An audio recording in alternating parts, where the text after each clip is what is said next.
میخوایم تو این ویدیو بررسی کنیم که ببینیم این اکستنشن هایی که ما واقعا نصب میکنیم چقدر امنیت دارن. اصلا شاید خود این اکستنشن ها برای ما مشکلاتی ایجاد بکنن. اکستنشن هایی که توی مرورگرمون نصب میکنیم شاید برای ما مشکلاتی ایجاد بکنن. بررسی کنیم ببینیم چه مشکلاتی میتونن ایجاد کنن و یه دونه از اینا که توی توییتر جدیدن خیلی فیف شده رو میخوایم بررسی بکنیم. یادتون نره چنل رو فالو بکنید و اون زنگولش رو هم بزنید که اگر ویدیو جدید گذاشتم ازش مطلع بشید. بیایم توی توییتر اول ببینیم از کجا شروع شد. اصلا من یه سری توییت گذاشتم. اول از همه که توییتر منو میتونید با این حالا اکانت پیدا بکنید. یه فعالیتی داریم. حالا من اومدم شانسی دیدم یکی یه دیزاینر واقعا خوش ذوقی، حالا کاری با اونش ندارم، تو حوزه دیزاین دوستمون خیلی موفق بوده که اومده یه دونه اکستنشن نوشته به نام روزا و دامنش هم روزا دات اسپیس هست در حال حاضر.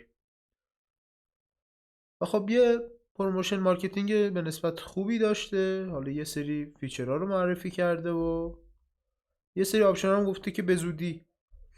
و من تا جایی که دیدم توی فایرفاکس و توی کروم این دوتا اویلیبلن.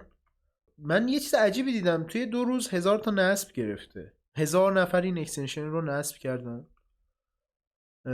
ما یک چیزی داریم تو همون حالا کروم وب استور، شما اسکرول بکنید پایین تو بخش پرایوسی چیزای جذابی میبینید و چند تا چیز الان برای من عجیبه و خیلی نظرم جلب کرد. اینجا سی دیتیل رو بزنیم بیشتر بهمون توضیح میده. وقتی شما یه اکستنشنی رو میخواید سابمیت بکنید برای اصطلاحاً گوگل، یه سری پرایوسی رو باید اعمال بکنید. مثلا مثل اینکه ما چیکار میکنیم، چه دیتایی میگیریم از کاربر، دیتا رو چجوری پردازش میکنیم و کجا میفروشیم کجا نمیفروشیم، همه اینا رو باید بگید و قانونا بررسی میشه این. یعنی بعدن اگر ریپورت بدن دوستان، خب یکی یا یه ربات اینو چک میکنه. ما مثلا اومدیم اپ اضافه بکنیم توی گوگل پلی، یه پروسه به شدت طولانی داشت. حالا بچه‌ای که تجربه داشته باشن با گوگل کنسول کار کرده باشن این رو دقیقاً میدونن که چه مشکلاتی داره، چه اتفاقاتی میفته. خیلی پروسه طولانی داره به نسبت. ما تونستیم اپو توی اپل استور منتشر بکنیم ولی توی گوگل پلی نتونستیم منتشر بکنیم، انقدر که اون پرایوسی بیشتر طول کشید. خب ما اینجا شروع میکنیم. پرسونال آیدنتیفای اینفورمیشن، خب چیز نرمالیه، اسم، آدرس، ایمیل، اینا رو ازتون میگیره. این اوکیه. اینجا به بعدش جذاب میشه. من اینا رو نمیدونم برای چی نیاز داره. health information، احتمال زیاد اگر شما ساعتی داشته باشید یا اپی داشته باشید که به این وصل شده باشه به اکانتتون، میاره مدیکال هیستوریتون رو، حالا مثل ضربان قلب و اینا رو. خب همچین چیزی به چه درد این اکستنشن میخوره فعلا نمیدونیم. بخش بعدی فاینانشیال اند پیمنت اینفورمیشن. ما خب تو ایران هستیم. وقتی شما اصلا کارتتون رو وارد میکنید تو سیستم پرداخت ایران، سیو نمیشه تو کرومتون، ولی یه مفهومی ما داریم به نام سوم فلان بانک‌های جای دیگه. توی کرومتون سیو میشه، شما با یه کلیک پرداخت میکنید و خب میتونه اونا رو ببینه. یعنی میتونه به جای شما پرداخت بکنه. حالا توی اون اپ بانک شما میتونید اینو کنسلش بکنید ولی خب این دیتا رو دسترسی داره بهش. authentication information، خود این الان یه باگ بزرگه. شما پسورداتون رو تو کروم نمیدونم تا حالا سیو کردید یا نه، این کار رو نکنید. پسوردها سیو میشن توی یه فایل سیستمی، حالا توی ویندوز مخصوصا بیشتر این آسیب پذیره. شما میتونید اون فایل رو بخونن، پسورداتون رو مثلا گرابر بهش میگن. حالا امیدوارم یوتیوب اینو گیر نده بهش. پسورداتون اونجا سیو نکنید و از اکستنشن هایی مثل بیتواردن یا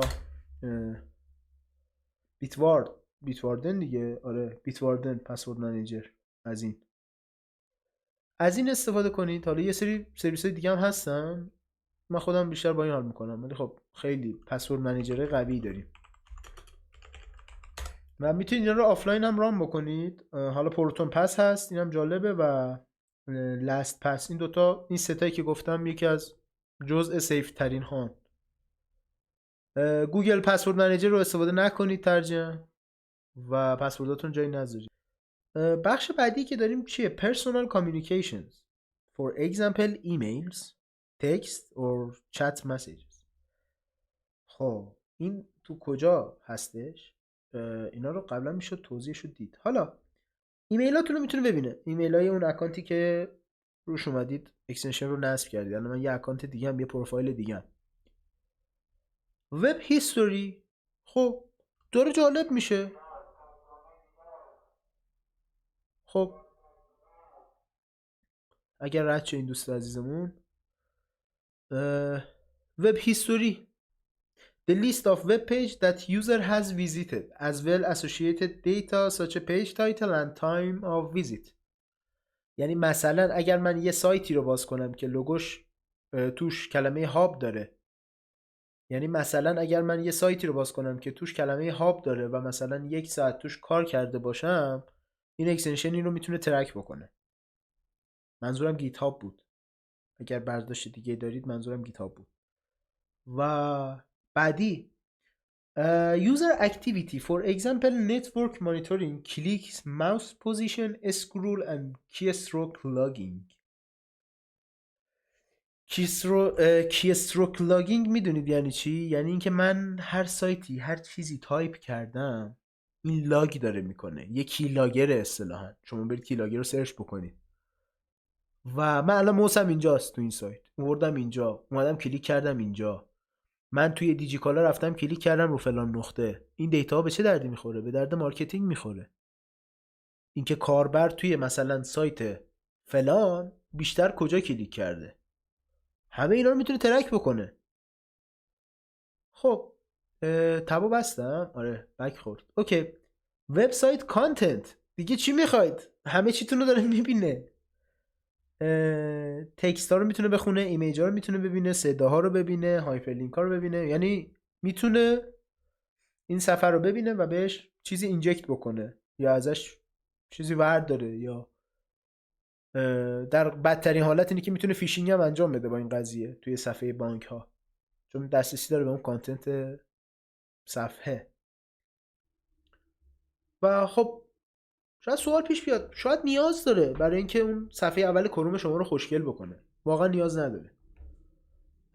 شما تو صفحه این لینکی که الان دارید میبینید، من همه این لینک ها رو پایین میذارم براتون. تک تک پرمیشن هایی که هست رو میتونید ببینید. ما یک پرمیشنی داریم که میتونه اون صفحه اصلی رو چنج بده طبق قوانین گوگل و این اکستنشن صرفا فعلا فقط به همین نیاز داره. حالا شاید یکی بگه خب هیستوری هم نیاز داره، درست، ولی هیستوری رو باید آفلاین استفاده بکنه. اکستنشنی که به API درخواست میزنه اکستنشن منطقی نیست. دقیقا ما توی دستیار این قضیه رو داشتیم دیگه. شما سرچ میکردید با یه کیوی میفرستاد به سروری سرچ شما رو داخل خود اون صفحه و شما میتونستید اینو خاموشش بکنید از توی ستینگ. و من اصلا میگم اگر کسی همچین اکستنشنی داره تولید میکنه ترجیحاً آفلاین تولیدش بکنه، خیلی نصب بیشتری خواهد داشت و خیلی میشه کار بالاتری باش کرد. یا حداقل اوپن سورس این رو منتشر بکنید که حالا من یه چیزی بهتون نشون میدم که به نوعی خودش جالبه. این از این. و ما این دوتا لینک رو داریم، این برای فایرفاکس هست، این برای کروم هست که در واقع داکیومنت کروم اکستنشنه. ما یه فایلی داریم به نام منیفست که توی اون مانیفست هر تلفظی که شما دارید manifest پرمیشن ها رو باید بنویسید و هر کدوم اصطلاحا یه سری حالا ستینگ داره. مثلا میتونید بگید فلان پرمیشن توی فلان جا استفاده بشه، میشه مطالعهش کرد. حالا من با این کاری ندارم. خلاصش اینه که ما یه پرمیشن داریم که شما میتونید صفحه اول رو چنج بکنید. خب آره این از این. ما بریم اکستنشن رو نصب کنیم اد تو کروم. خب میگه که خود کروم داره میگه میتونه همه دیتای شما رو تو سایت ها ببینه، میتونه کانتنت ها رو عوض کنه و میتونه یه تب جدید باز کنه و میتونه تغییرات بوکمارک شما رو هم بخونه. همون پرمیشن ها نهایتا به اینجا ختم میشه. ما اکستنشن رو اد میکنیم تو این اکانت. و خب من اکستنشن رو اگر بیارم اینجا پینش بکنم میبینیم که یک روزایی هست. اگر بیاید توی منیج اکستنشن شما سایت اکسس میبینید، اینجا میتونید بگید که روی کدوم سایت اویلیبل باشه و حتی یه سایت خاص میتونید بذارید. مثلا من اینو میذارم اینجا، میذارم https در repeat.shop، مثل اون من در رپیتم شوهر آنجلینا جولی، و فقط به اون سایت الان این دسترسی داره.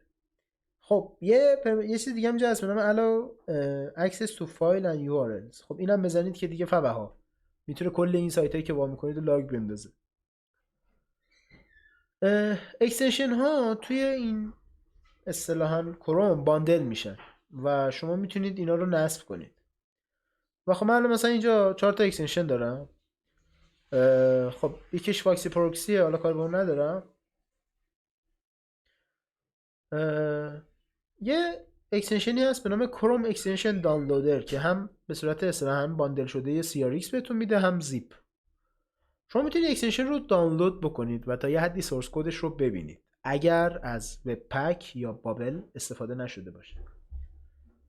اینکه وب پک و بابل چی هستن خلاصش رو اینطوری بهتون میگم، کدا رو همه رو میریزه تو هم و یه فایل JS تک واحدی بهتون ارائه میده.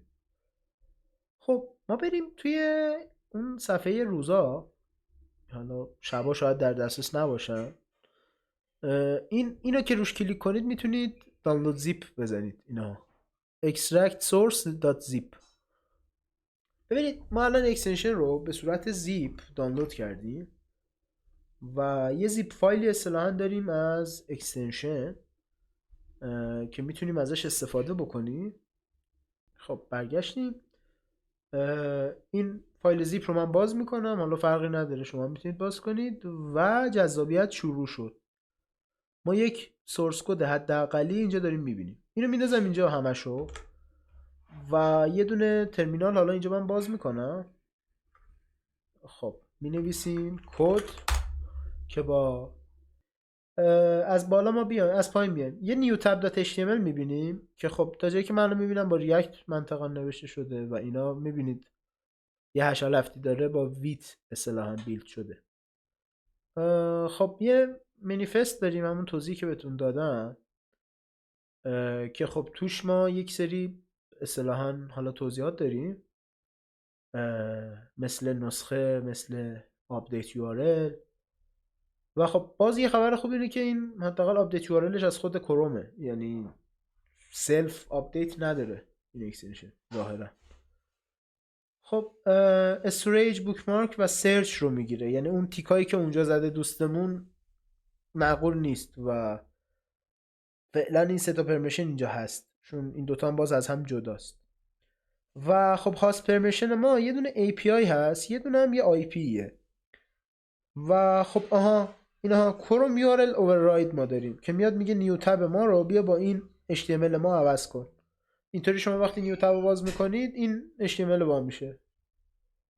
و این از این فایل منیفست ما. چانک اینجا ما اون اصطلاحاً کد انکریپت شده رو داریم و خب ما نمیدونیم این چیه. البته که میشه ریورس انجینیرینگ کرد ولی ارزشش رو نداره.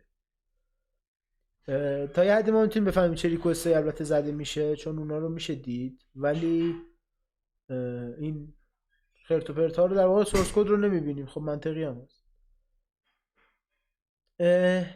یه verified contents من دارم میبینم، نمیدونم چیه، یه JWT توکنیه انگار. بذارید اینم فرمت کنی.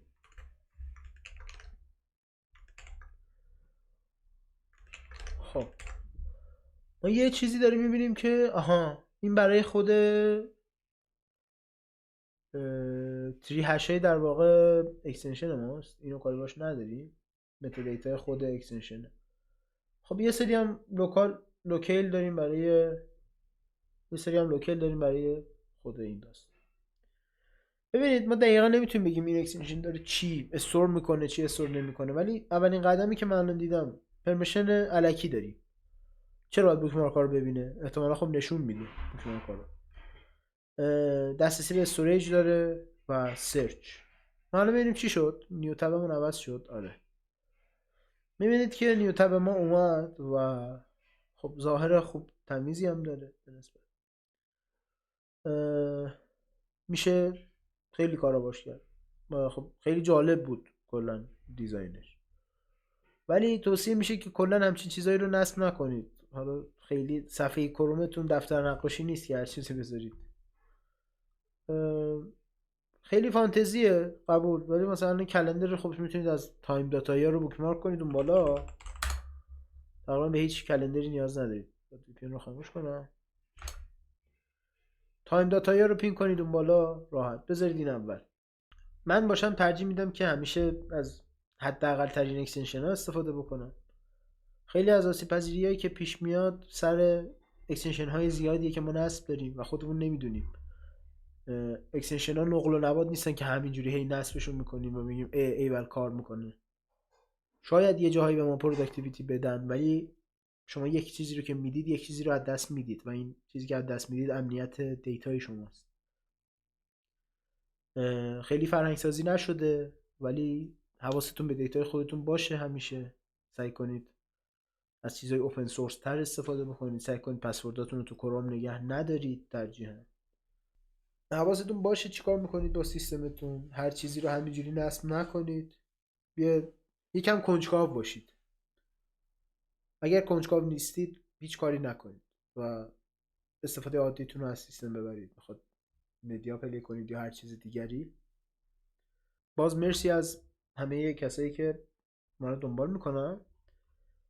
مرسی از مهدی خدادادی عزیز، آیار پیکسلر عزیزمون که محتوای این اپیزود ما رو تأمین کردن و باعث شد که بتونیم یه چیزی رو بررسی بکنیم. حالا حداقلی به یه نتایجی رسیدیم دیگه. حالا یه سورس کدی که انکریپت شده، حداقل پرمیشن ها رو شناختید که همینطوری هی تق تق تق تق نصب نکنید. اکستنشن ها رو، اکستنشن هایی رو نصب کنید که گوگل وریفایشون کرده.